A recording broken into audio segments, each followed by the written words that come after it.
ဒီနေ့မှာတော့20 hour layover flight ရတော့ဝါစောမြို့မှာတယောက်တည်းရှောက်လက်ထားတဲ့ vlog လေးကိုတင်ပေးမှာဖြစ်ပါတယ်။အရင်ဆုံးဒီအဆွေနေတဲ့ Australia မြို့ကနေပြီးတော့ Krakow ကိုအရင်ဆုံးသွားရပါတယ်။ Krakow ကို Flixbus စီးပြီးတော့သွားပါတယ်။ Krakow airport ကိုရောက်တဲ့အခါမှာတော့လေဆိပ်မှာခဏလေးနာပါတယ်။ခဏလေးနာပြီးတော့ဒီလေယာဉ်ထွက်ဖို့အချိန်ရောက်ပြီဆိုတော့လေယာဉ်ပေါ်တက်ပြီးတော့လေယာဉ်ကဝါစောမြို့ကိုသွားပါတယ်။သွားချင်တာကတော့ဒီ Sofia ကိုသွားမှာပါ Bulgaria Sofia မြို့ကိုသွားမှာပေါ့နော်။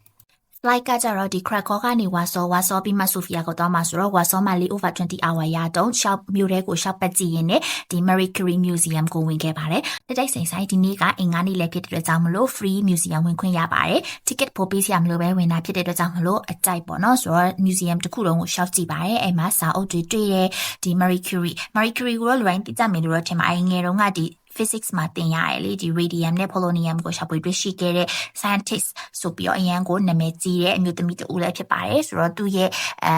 အကြောင်းကအဆွေကိုငယ်တုန်းက inspiring အရန်ဖြစ်တဲ့အတွက်ကြောင့်မို့လို့ဒီသူ့ရဲ့ဥစ္စာတွေကိုဖတ်ဖူးတယ်လေ့လာဖူးတယ်ဖြစ်တဲ့အတွက်ကြောင့်မို့လို့ဒီ museum ကလုံးဝ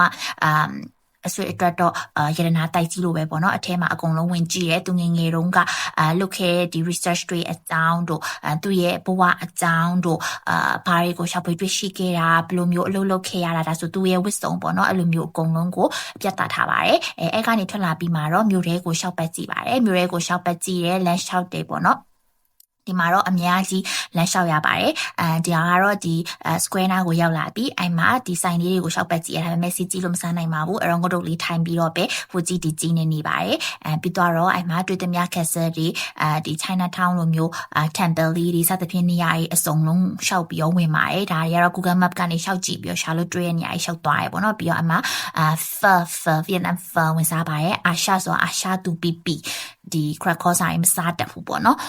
ပြီးတော့ညကနေဆောင်ပြီးတော့ဒီလေဆိပ်ကိုသွားပါတယ်လေဆိပ်ကကျတော့ဒီ Warsaw Shopping အဲ့ပေါ်မှာလေဆိပ်မှာညအိပ်ပါပြီအိပ်ပြီးတော့နောက်နေ့မနက်မှာတော့ဒီ flight အတွက်သွားပါပြီရှင်